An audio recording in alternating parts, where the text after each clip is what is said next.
Ito naman yung aking mga baboy. Aking mga baboy. Ayan sila.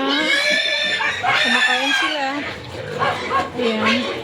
At ito ay buntis. Buntis siya.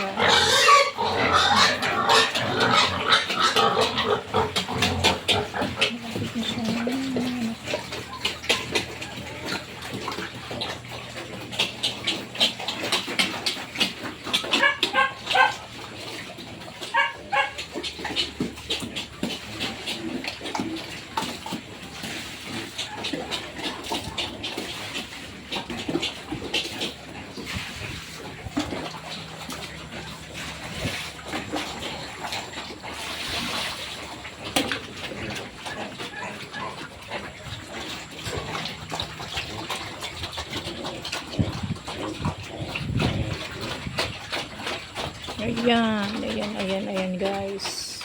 Lalakas na nila kumain.